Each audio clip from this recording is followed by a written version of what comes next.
This is Hermes Agent, the open source agent from Nous Research. And this is not a feature tour. Over the next half hour, I install it from scratch on a real machine, wire it to a real API key, and put it through everything that matters. Memory, skills, scheduled jobs, subagents, standing goals, MCP servers, and the safety settings almost nobody reads. Every terminal line you're about to see is actual output captured on this Mac while making this video. Only my home path and my own profile are redacted. That includes the 7 places where the docs and reality disagree. If you set this up correctly on day 1, it compounds. If you set it up carelessly, you will spend a week fighting it. Let's do it properly. Here's the shape of what you'll end up with. First, a running agent. Your provider, your model, your tools, and one verified conversation where it actually reads a file or runs a command instead of guessing.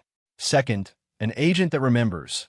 A small curated profile about you, a searchable archive of every session, and skills it writes for itself out of workflows you've already done once.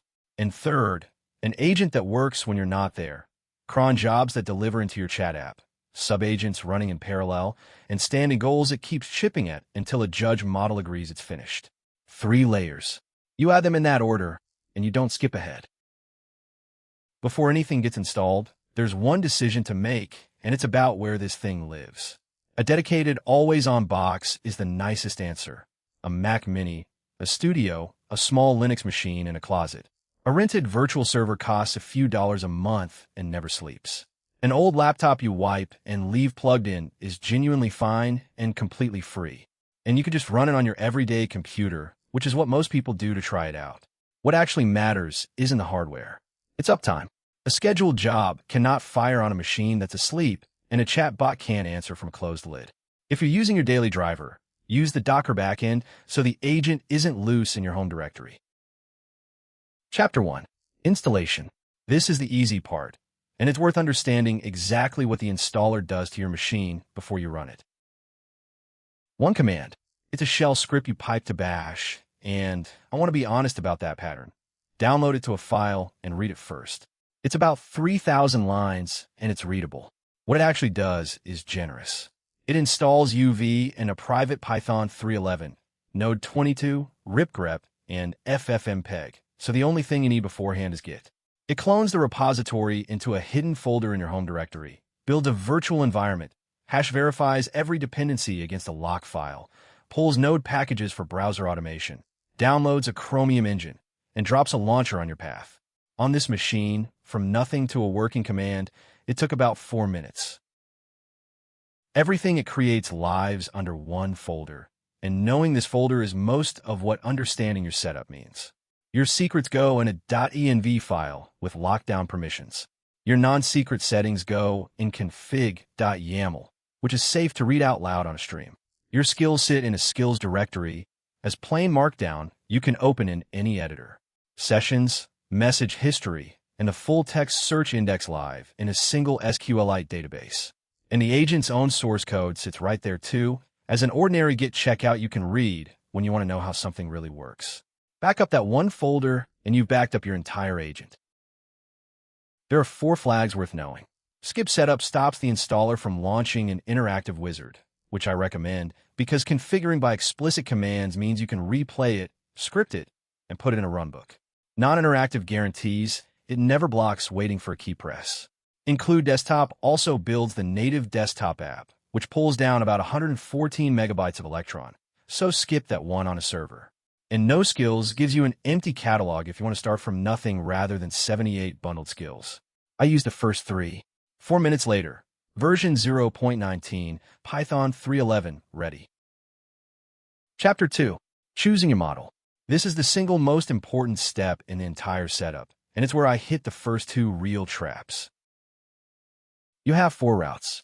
The Nous portal is a subscription that covers 300+ models plus a tool gateway for web search, image generation, and speech in one command. Bringing your own API key means paper token with whichever provider you already have. Subscription OAuth lets you sign in with a Claude Max, ChatGPT, Grok, or Quinn account instead of a key. And you can point it at a local model on your own hardware for free and fully private. One hard requirement cuts across all of them. The model needs at least 64,000 tokens of context, or Hermes refuses it at startup. Multi-step tool calling simply doesn't fit in a smaller window. I had an OpenAI key sitting around, so I used it. And here is trap number 1, live. I set the provider to OpenAI, the obvious answer, and the model to OpenAI/GPT 5.5, the way you'd write it for an aggregator. Hermes Doctor immediately flagged the model string, a vendor prefix slug with a direct provider. And the first chat failed outright with unknown provider OpenAI. The reason is that OpenAI is a menu group in the picker containing 2 actual providers, Codex OAuth and the direct API. The provider ID you want for a plain API key is openai-api. Run Doctor before your first message, and it tells you this in 2 seconds instead of 20 minutes. 2 corrections. Provider becomes openai-api, and the model slug loses its vendor prefix because direct providers take the bare model name. Aggregators like OpenRouter are the ones that want vendor/model. Now the first real turn. I ask what operating system and shell I'm on, and tell it to check with the terminal tool.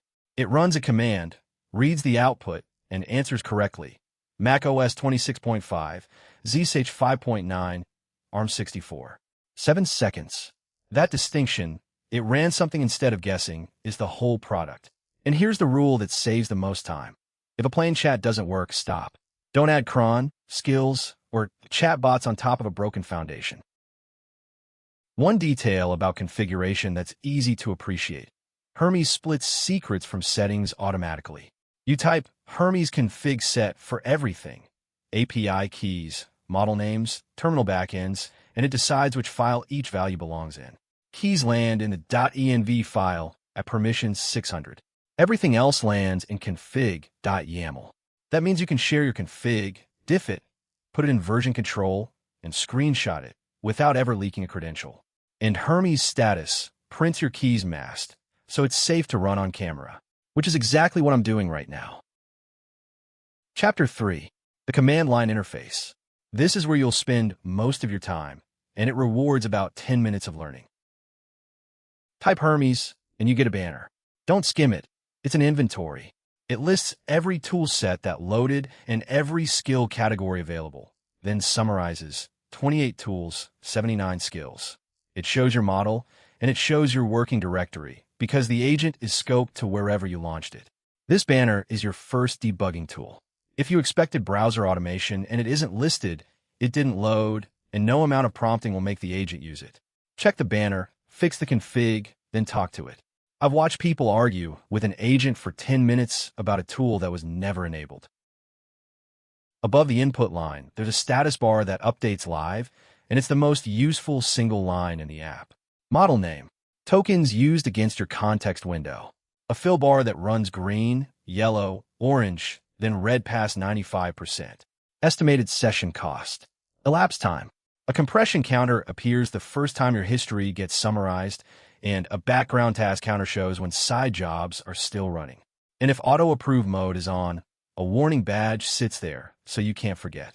Watch the fill bar rather than the clock. Around 80% is when you should be thinking about compressing.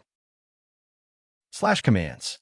Type a slash and press tab, and you get an autocomplete dropdown, so there's nothing to memorize. The ones you'll actually use.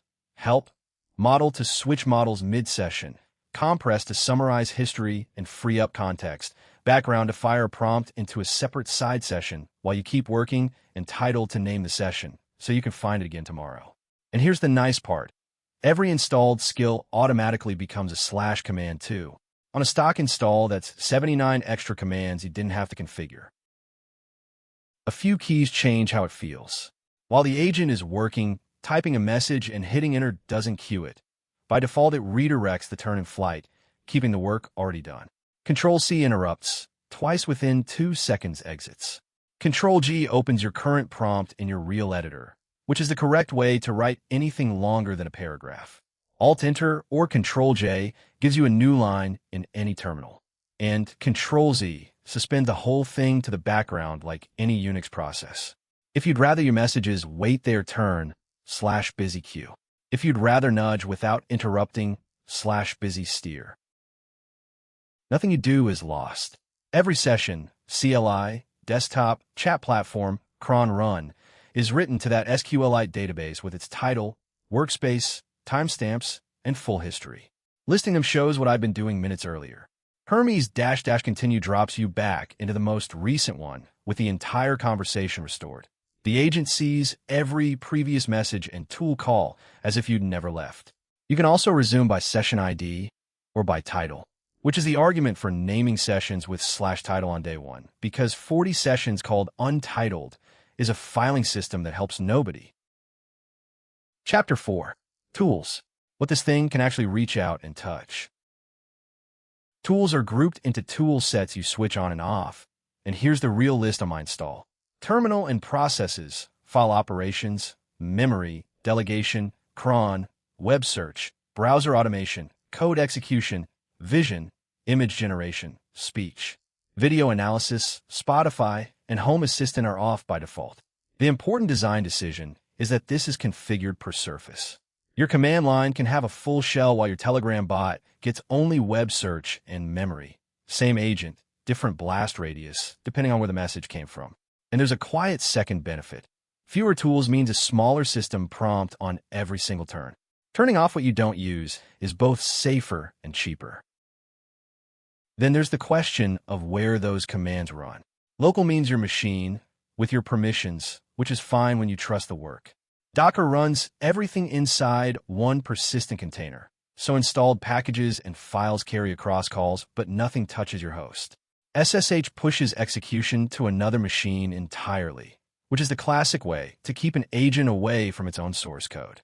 And there are cloud sandbox backends for throwaway environments. One thing to know, inside a container, Hermes skips its dangerous command checks because the container itself is the boundary. That's a reasonable trade, as long as you know you've made it. Chapter 5. Memory. This is the feature that turns a chat window into something that grows with you, and it's smaller and simpler than people expect. I told it, in one sentence, who I am and how I like to work. No special command, no memory syntax. It called its memory tool and wrote a file. That file is plain text, sitting in a memories folder with entries separated by a section symbol. I can open it, read it, edit it, delete a line I disagree with. There are exactly 2 of these. A user profile about you, your name, your preferences, how you want to be spoken to, and an agent memory about the environment and the work, which machine this is, what the project conventions are, which mistakes it already made once. Facts about you, and facts about the world. Now the part that matters, because these 2 things get confused constantly. Curated memory is tiny, around 20 to 100 characters for agent memory and 1,300 for your profile.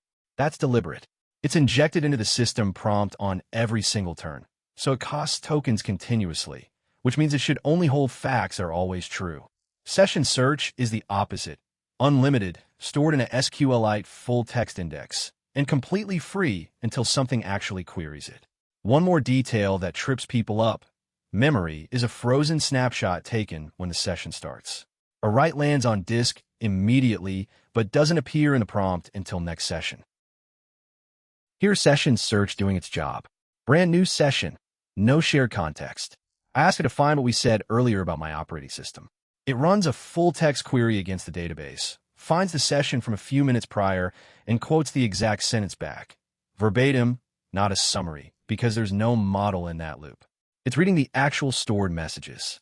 This is why the curated memory can afford to stay small. The entire transcript is already the long-term store. Memory holds what should always be in front of the agent. Search answers, did we talk about this last week? One setting worth changing on day 1. By default, the agent writes memory freely, including from a background review that runs quietly after your turns and decides on its own what was worth keeping. That's convenient, and it's also how you end up with a confident, wrong belief about yourself baked into every future conversation. Set write approval to true, and every save gets staged instead. Then /memory pending shows you what's waiting, tagged if it came from the automatic reviewer, and you approve or reject. Skills have the identical gate, with a diff command, because a skill file is far too big to eyeball in a chat bubble. Chapter 6. Skills. This is the feature the project is named for, the agent that grows with you, and it's more mundane and more useful than that sounds. A skill is a markdown file with a name, a description, and a procedure. That's the whole idea. A stock install ships 78 of them, spanning Apple Notes and reminders, GitHub workflows, AR14 search, machine learning ops, infographics, ASCII art, Obsidian, Google Workspace, and more. They're organized by category. They're all readable, and you can edit any of them. This is the dashboard view, but they're just files on disk. You can open the same content in your editor and change a step you disagree with, and the agent will follow your version from then on. The obvious question is how 79 instruction documents don't blow up every prompt. The answer is progressive disclosure in 3 levels. Level 0, always loaded, just the names and one-line descriptions, about 3,000 tokens for the entire catalog. Level 1, on demand, the full skill file, loaded only when a task actually matches it. Level 2, reference files inside the skill, opened only if the procedure needs them. So the agent browses an index for free and opens exactly one door when it needs to. That's also why a skill's description line matters more than anything else in the file. It's the only part that's always in context. Now the part that surprised me. I asked it to turn my own video build pipeline into a skill, 1 paragraph describing 3 scripts and a path gotcha. It wrote a complete, structured document. Overview, when to use it, when explicitly not to, prerequisite checks, the required environment setup, each build step with its inputs, outputs, and completion criteria, a 5-item troubleshooting section, and a verification checklist. It even recorded the exact pitfall I mentioned about path ordering. That's now a / command available in every Surface, the terminal, the desktop app, and any chat platform I connect. Written once, from something I'd already done. Structurally, there's nothing exotic. YAML front matter with a name, a description under 60 characters, and some tags. Then standard sections. When to use, the procedure, pitfalls, verification. That's it. It follows the Open Agent skill specification, which means skills are portable. The same file works in other agents that support the standard, and you can pull more from Hub with a security scan on install. The practical habit to build. Anytime you finish something you'll do again, say save that as a skill. You're not writing documentation. You're writing something that executes. Chapter 7. Scheduled tasks. This is where an agent stops being a chat window and starts being infrastructure, and it's where I hit 2 traps in a row. I asked for a daily disk report using the natural language schedule the documentation shows, every 1 day at 9. The CLI rejected it. Invalid duration. Use a format like 30 minutes or 2 hours. Documented phrasing, real parser, disagreement. A plain cron expression worked immediately, so use those and skip the guessing. And then the second trap, which is the one that actually bites people. It created the job successfully and warned that the gateway isn't running, so jobs won't fire automatically. Cron is executed by a background daemon that ticks every 60 seconds. No daemon, no schedule. You install it once as a user service, and then scheduling works. Here's the same job in the dashboard, daily at 9, repeating forever with its last run and next run. From here you can pause it, edit it, trigger it, or delete it. And you can do all of that by just asking the agent in plain language too, because cron management is itself a tool it can call. Which means actually make that every 2 hours and send it to Discord instead is a sentence, not a config edit. 1 deliberate restriction. A job running under cron cannot create more cron jobs. That's a guard against runaway scheduling loops, and it's a good one. Let's not wait until 9 in the morning. Triggering it runs it immediately in a fresh, isolated session with a real result. The 3 largest folders inside the Hermes install itself, correctly measured in the format I asked for. On the command line, output is written to a dated markdown file per job, so you get a permanent archive. Every attempt is also recorded in a durable ledger you can query. And there's a safety behavior I like a lot. If a job wasn't pinned to a specific model and you later change your global default, the job fails closed.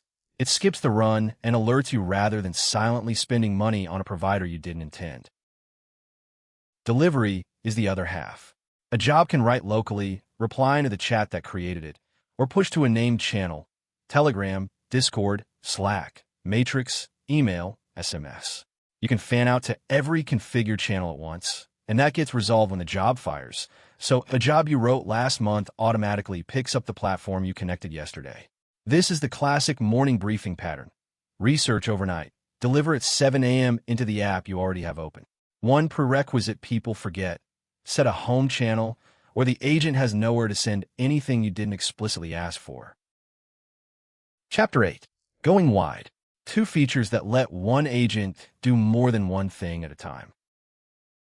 Delegation spawned child agents with their own isolated context and their own terminal, up to 3 at once by default.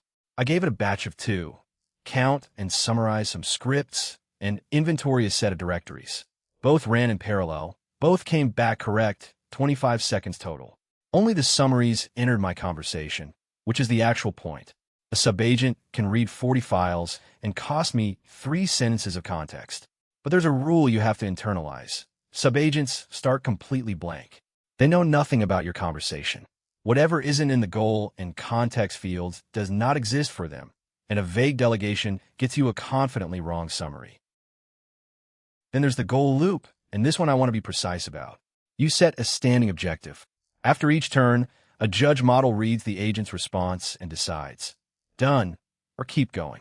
If it's not done, Hermes feeds a continuation prompt back in automatically up to 20 turns. Watch it work. File 1 written, judge says 2 remain, continue. File 2, judge says 1 remains, continue. File 3 done.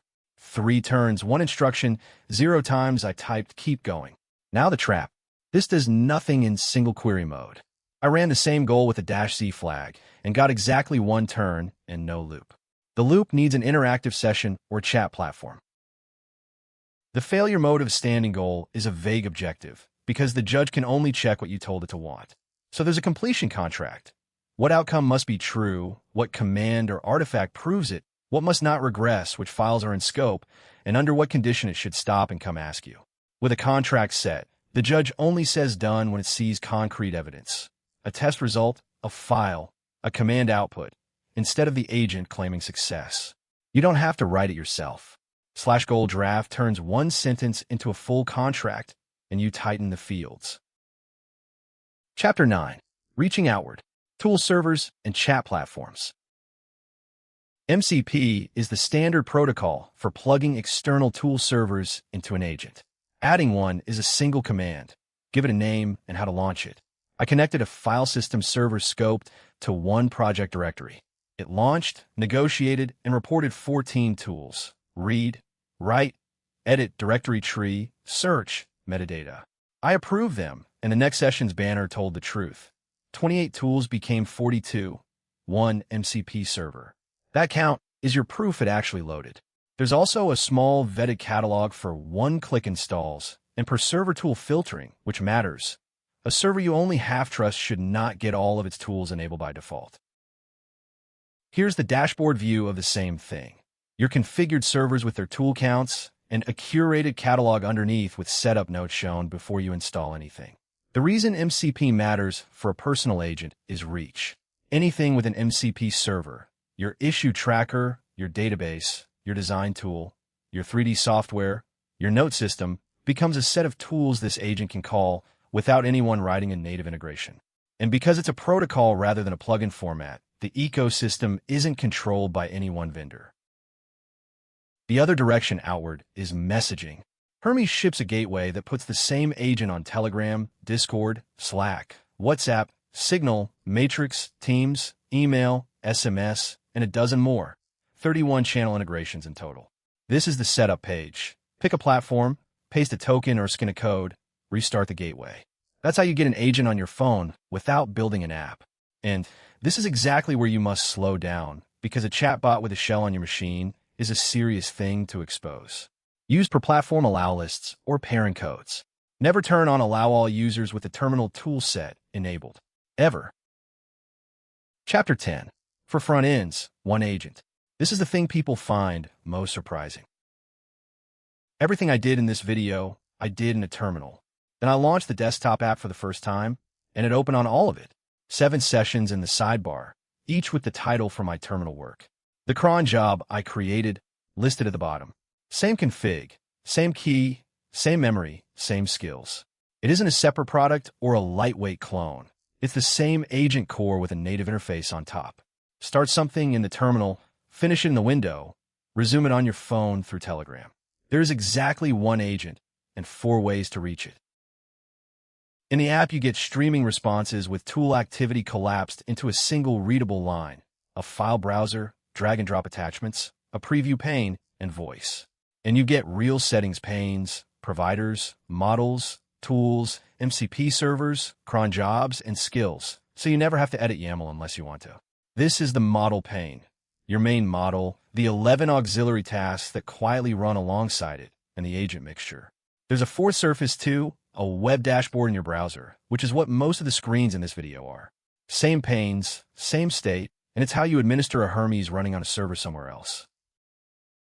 Chapter 11. Safety and Cost. This is the chapter people skip, and it's the one that will actually cost you something.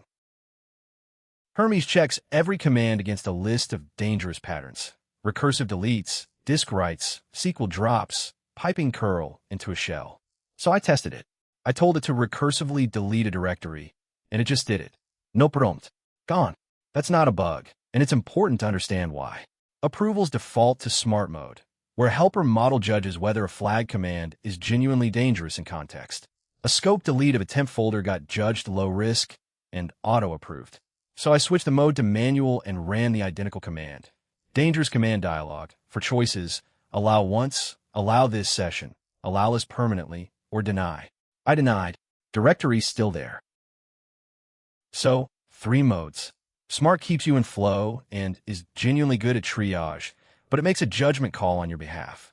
Manual asks you every time, which is what I'd run for the first week, and what I'd run permanently against anything holding real data.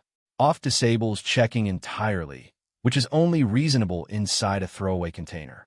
And regardless of mode, there's a deny list of glob patterns that blocks matching commands unconditionally, even under auto-approve. That's where your landmines go. Force pushes, production host names, whatever you never want touched. Deny rules are the only setting here that can't be talked out of. Now, cost, with real numbers. Everything you've watched me do, 12 sessions, 65 messages, 19 tool calls, a skill written, a cron job run, 2 subagents, a goal loop, an MCP server connected, came to about 520,000 tokens. And look at the split, 235,000 tokens in, under 8,000 out. That ratio is the whole lesson. You're not paying for the agent's answers. You are paying to resend the conversation, the system prompt, the memory, and the tool definitions on every single turn.